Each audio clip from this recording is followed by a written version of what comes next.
Where do I even start? What do I say first? Do I tell you how much I really cherish Resident Evil 7 as my all-time favorite Resident Evil game? It was a fresh, risky, and bold take on the series, which became my all-time favorite first-person game with fun characters, engaging gameplay, actual incentive to use guns compared to Resident Evil 1 Remake, great atmosphere, great set pieces, memorable environments, an expertly designed harder difficulty, proper flow and pacing, great enemy types that are well placed in the environment, ambitious and varied DLCs, etc. What more can I say, aside from this being old Capcom's magnum opus?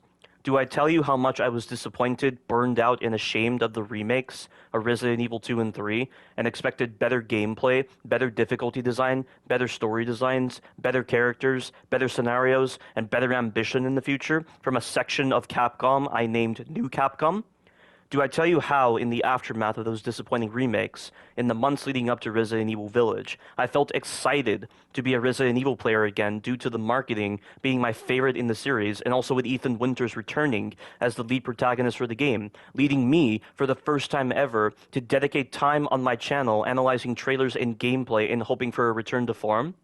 Do I tell you how I was baffled by the reintroduction of insufferable time demos for the game, which eerily mirrored the same move done by Resident Evil 2 Remake, and the demos themselves raised more dire questions on the poor quality shown within them, rather than generate positivity for the game? Do I tell you how I promised to rain fire down on this team who designed Resident Evil Village if any design flaws were heavily apparent or reminded me of New Capcom's failures? I'm sure based on the title of this video, you can see where this is going. It is with great difficulty that I say that Resident Evil Village is no masterpiece like I previously expected. As its own standalone game, it's decent.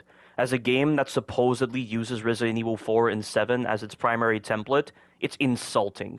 And regardless, it is a game that is clinically confused, with such confusion, limited time, and limited budget bleeding into the storytelling, lore, gameplay, environmental designs, character designs, and more.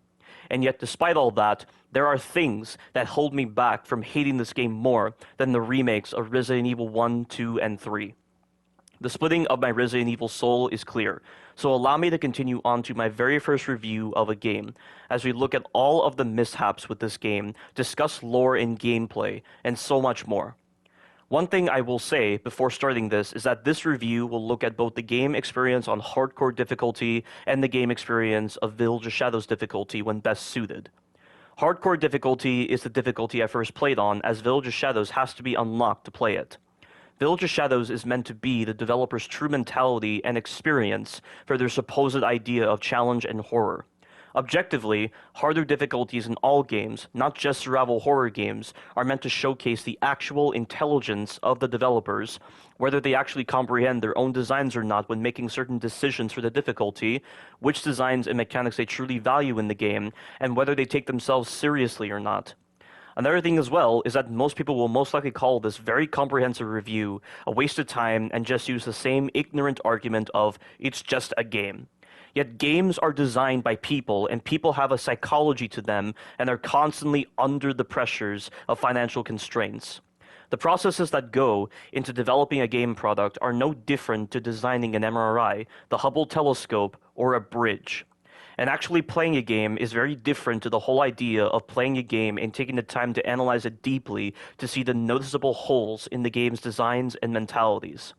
The people who make these very ignorant remarks by saying, it's just a game, misconstrue everything I'm saying, partake in the unjustified act of stigmatizing against games, calling them experiences designed to be mind-numbing for 2-year-olds, and fall so much outside the realm of reality as to be stuck in a prison of their own ignorance.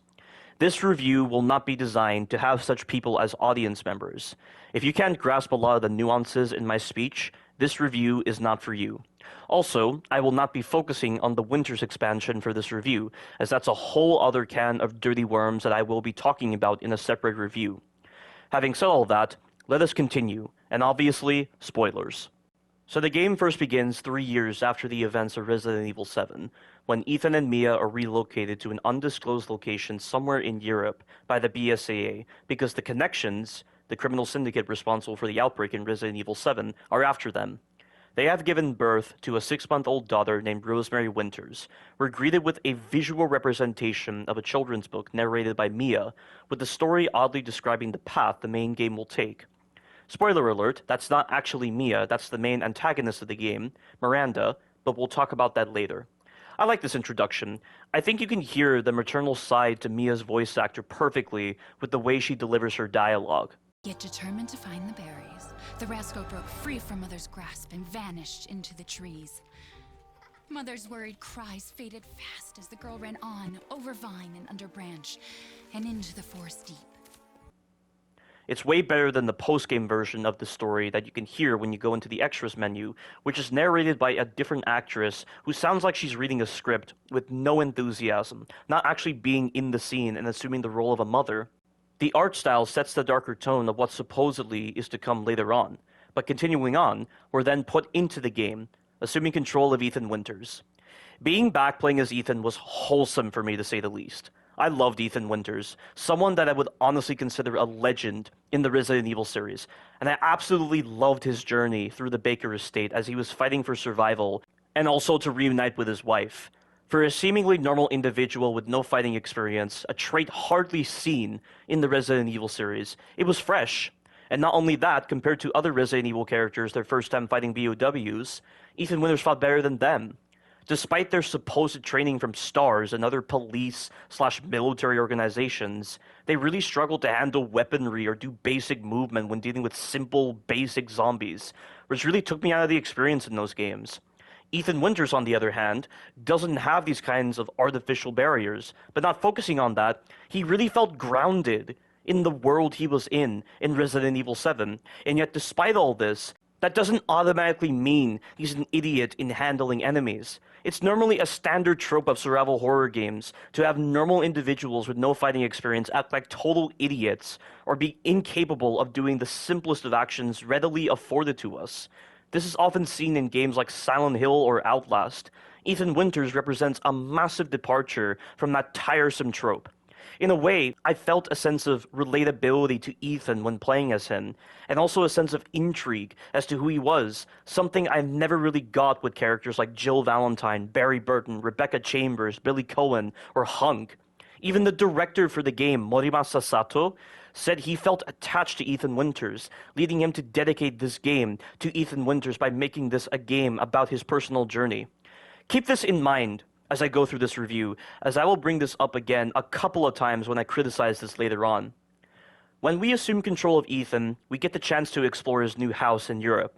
I like that the developers give you time to explore and take in the surroundings, read up on documents, interact with objects, find homages to other Resident Evil games, and experience a new side to Ethan's personality with him taking on the role of a father. If this was a game where speedrunning was built into the actual core of the game, and you felt that mentality when going through this game, such a moment would not be included, and even if it was, it would just feel off-putting, just like with the intro of Resident Evil 3 Remake, which was all just nonsensical padding that could have easily just been a cutscene, but they made it gameplay for some reason. After Ethan puts Rose to sleep and comes downstairs to have dinner with fake Mia, this begins one of the first poor designs in character writing, Chris Redfield. Chris infiltrates the house, seemingly killing fake Mia by having his squad members fire upon her while she's with Ethan. Then he takes her down with 5 shots to the head. Chris's methodology for taking down Miranda here is very confusing. He put Ethan at risk for being caught in the crossfire. He didn't try to extricate Ethan from the premises with a phone call or through direct contact with Ethan in civilian clothing. It just seems like the variables for unfavorable outcomes are high here, variables that a skilled leader like Chris Redfield should have avoided. And it just seems odd how Chris can assume that 5 shots to the head is all it would take to take down Miranda, yet it wasn't exactly like that when handling the Molded and Lucas Baker back at the Baker estate 3 years ago. It's not like he's using the rapid-acting mycetotoxic rounds from Operation Lurking Fear. He's using a generic pistol here, albeit a pistol modeled after the Albert 01. So why would he assume Miranda is dead after that? That's confusing. After taking down fake Mia, it then fades to black and a certain amount of time passes. The squad members capture Rose, and Ethan is confused as to what Chris is doing. Ethan angrily tries to save Rose, but Chris's men incapacitate him. This scene winds me up the wrong way because somehow, even though there was plenty of time that passed, Chris never took the time to explain to Ethan the circumstances of what happened. Instead, he just arbitrarily acts secretive like some kind of evil villain and just knocks Ethan out for forceful extraction. I'm gonna have to jump ahead to a later part of the game to explain Chris's reasoning for this. Chris's reasoning is that he didn't want Ethan getting involved and that his job is hard enough without civilians getting in the way, which presents glaring problems already.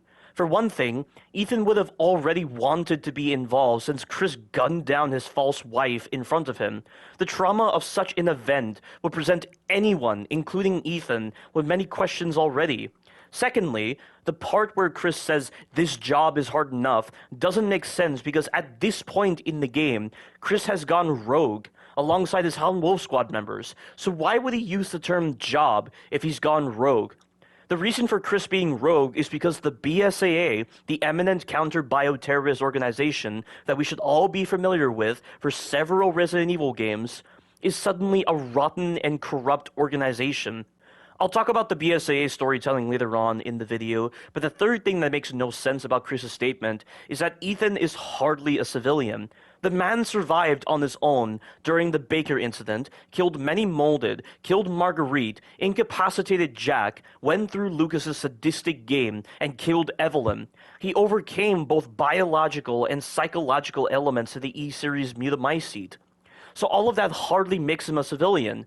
Also, between Resident Evil 7 and Village, Chris Redfield put Ethan through military training, although it's not represented well in the gameplay of Resident Evil Village, but regardless, the reasons I've just listed make Ethan not a civilian, so Chris calling Ethan a civilian as a way of saying he doesn't deserve to know the truth doesn't make sense. The number of problems present with this scene only scratch the surface on how much Chris acts so out of character in this game compared to how he is portrayed in the other games. As I recall, in Resident Evil 6, he didn't have any trouble spilling the beans to Jake about the circumstances regarding his father's death in Resident Evil 5, but apparently with Ethan, it's different for whatever reason. I just want to say right now, so that I don't forget later on, that Chris Redfield is the worst character in this game, and this version of Chris Redfield is the worst in the entire series. Honestly worse than Resident Evil 1 Remake Chris. But let's not hang around this issue too much right now, as there is more to say about this later on. Ethan is knocked out by one of the Howlin' Wolf Squad members and taken into their vehicle en route to Site C, which could have been de-escalated had Chris told Ethan the truth. But apparently, he forcefully took Ethan and Rose because Miranda may have infected Ethan, but how does that justify a forceful extraction? Just because someone's infected doesn't mean they have to be met with extreme force. It's not like the infection altered Ethan's personality. And Chris's actions and dialogue during the extraction don't exactly complement the idea of Miranda possibly infecting Ethan. That's really dumb.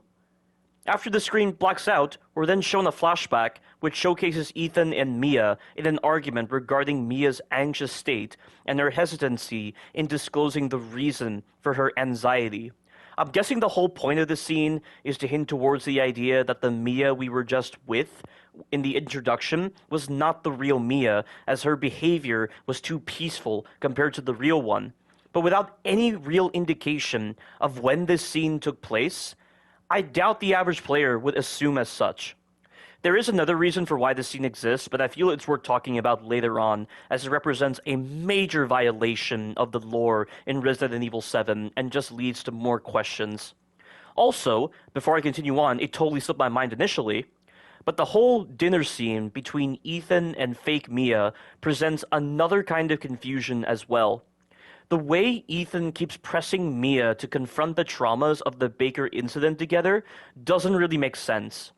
Based on the way the ending of Resident Evil 7 played out, Ethan acknowledged at the time that Mia wanted to put the entire incident behind them, and it made it seem like he was willing to grant Mia this wish, that this is where the next door opens. But the dinner scene in this game contradicts this by having Ethan continually press Mia on the issue. Why? Why would they make Ethan like this during the scene? As a matter of fact, a lot of behaviors and beliefs established in Resident Evil 7 are lost in Resident Evil Village for no reason. A great example of this is Ethan confronting Mia about her role within the connections. In the very first cutscene of Resident Evil 7, Mia sends a video message to Ethan saying that she did lie to Ethan and that she shouldn't have done so, which likely alludes to her lying about her role within the connections.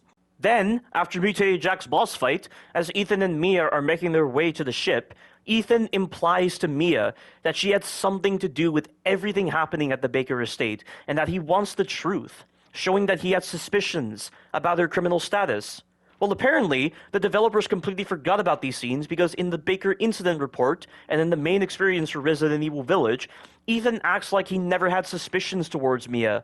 Also, in an interview with the BSAA, Mia asks if the BSAA disclosed her involvement with the connections, which doesn't make sense and shouldn't even be a question if Ethan kinda already knew about her involvement. What is this? Why would they not continue from a logical baseline in Ethan's behavior and beliefs from the end of Resident Evil 7? They pretty much skipped a step in the writing and portrayal of Ethan's character, and this can be applied to the flashback scene as well. Stupid developers.